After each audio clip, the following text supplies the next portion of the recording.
പ്രിയപ്പെട്ട കൂട്ടുകാരെ, പുതിയൊരു വീഡിയോയിലേക്ക് എല്ലാവർക്കും സ്വാഗതം. ബൈബിൾ റീഡിംഗ്, ബൈബിൾ വായന 16/1/2025. വിശുദ്ധ മത്തായിയുടെ സുവിശേഷം 16-ാം അധ്യായമാണ് ഇന്ന് വായിക്കുന്നത്. 28 അധ്യായങ്ങളുള്ള വിശുദ്ധ മത്തായിയുടെ സുവിശേഷം ജനുവരി 1-ാം തീയതി മുതൽ വായിച്ചു തുടങ്ങി. ജനുവരി 28-ന് ഈ വായന പൂർത്തിയാകും എന്ന് പ്രതീക്ഷിക്കുന്നു. ഇന്ന് 16/1/2025. ഇന്ന് വായിക്കുന്നത് 16-ാം അധ്യായം. മത്തായി അധ്യായം 16. കാലത്തിൻ്റെ അടയാളങ്ങൾ. ഫരിസേയരും സദുക്കായരും യേശുവിനെ പരീക്ഷിക്കാൻ വന്നു. തങ്ങൾക്ക് സ്വർഗത്തിൽ നിന്ന് ഒരടയാളം നൽകണമെന്ന് അവർ അവനോട് ആവശ്യപ്പെട്ടു. അവൻ പ്രതിവചിച്ചു, വൈകുന്നേരം നിങ്ങൾ പറയുന്നു, ആകാശം ചെമന്നിരിക്കുന്നു, കാലാവസ്ഥ പ്രസന്നമായിരിക്കും. രാവിലെ നിങ്ങൾ പറയുന്നു, ആകാശം ചെമന്ന് മൂടിയിരിക്കുന്നു, ഇന്ന് കാറ്റും കോളും ഉണ്ടാകും. ആകാശത്തിൻ്റെ ഭാവഭേദങ്ങൾ തിരിച്ചറിയാൻ നിങ്ങൾക്ക് കഴിയുന്നു. എന്നാൽ കാലത്തിൻ്റെ അടയാളങ്ങൾ തിരിച്ചറിയാൻ നിങ്ങൾക്ക് കഴിയുകയില്ലേ? ദുഷിച്ചതും അവിശ്വസ്തവുമായ തലമുറ അടയാളം അന്വേഷിക്കുന്നു. യോനായുടെ അടയാളമല്ലാതെ മറ്റൊരടയാളവും അതിന് നൽകപ്പെടുകയില്ല. അനന്തരം അവൻ അവരെ വിട്ടുപോയി. ഫരിസേയരുടെയും സദുക്കായരുടെയും പുളിമാവ്. മറുകരയിലേക്ക് പോകുമ്പോൾ അപ്പം എടുക്കാൻ ശിഷ്യന്മാർ മറന്നിരുന്നു. യേശു പറഞ്ഞു, ശ്രദ്ധിക്കുവിൻ, ഫരിസേയരുടെയും സദുക്കായരുടെയും പുളിമാവിനെ സൂക്ഷിച്ചുകൊള്ളുവിൻ. നാം അപ്പമൊന്നും എടുക്കാത്തതുകൊണ്ടായിരിക്കാം എന്ന് അവർ പരസ്പരം പറഞ്ഞു. യേശു ഇതറിഞ്ഞ് അവരോട് ചോദിച്ചു, അല്പവിശ്വാസികളെ, അപ്പമില്ലാത്തതിനെപ്പറ്റി നിങ്ങൾ പരസ്പരം സംസാരിക്കുന്നതെന്തിന്? നിങ്ങൾ ഗ്രഹിക്കുന്നില്ലയോ? 5000 പേരുടെ 5 അപ്പം നിങ്ങൾ ഓർമ്മിക്കുന്നില്ലേ? എത്ര കുട്ട അപ്പകഷ്ണങ്ങൾ നിങ്ങൾ ശേഖരിച്ചു? 4000 പേരുടെ 7 അപ്പവും നിങ്ങൾ ഓർമ്മിക്കുന്നില്ലേ? അന്ന് എത്ര കുട്ടകളാണ് നിങ്ങൾ നിറച്ചത്? ഞാൻ അപ്പത്തെപ്പറ്റിയല്ല സംസാരിച്ചതെന്ന് നിങ്ങൾ മനസ്സിലാക്കാത്തത് എന്തുകൊണ്ട്? ഫരിസേയരുടെയും സദുക്കായരുടെയും പുളിമാവിനെ സൂക്ഷിച്ചുകൊള്ളുവിൻ. അപ്പത്തിൻ്റെ പുളിമാവിനെ പറ്റിയല്ല, ഫരിസേയരുടെയും സദുക്കായരുടെയും പ്രബോധനത്തെപ്പറ്റിയാണ് സൂക്ഷിച്ചു കൊള്ളാൻ അവൻ അരുളി ചെയ്തതെന്ന് അവർക്ക് അപ്പോൾ മനസ്സിലായി. പത്രോസിൻ്റെ വിശ്വാസ പ്രഖ്യാപനം. യേശു കേസറിയ ഫിലിപ്പി പ്രദേശത്ത് എത്തിയപ്പോൾ ശിഷ്യന്മാരോട് ചോദിച്ചു, മനുഷ്യപുത്രൻ ആരെന്നാണ് ജനങ്ങൾ പറയുന്നത്?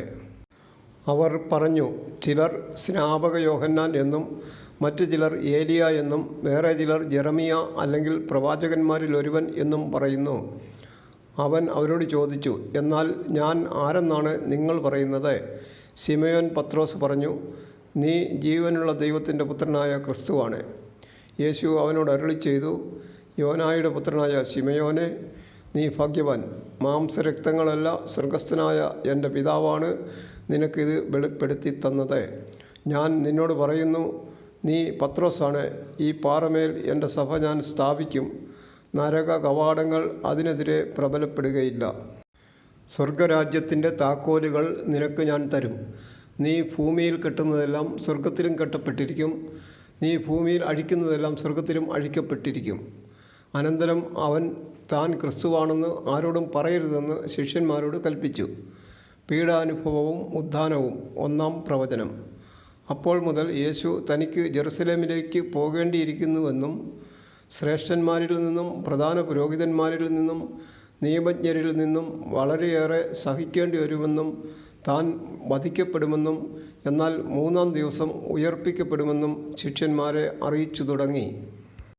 പത്രോസ് അവനെ മാറ്റി നിർത്തി തടസ്സം പറയാൻ തുടങ്ങി.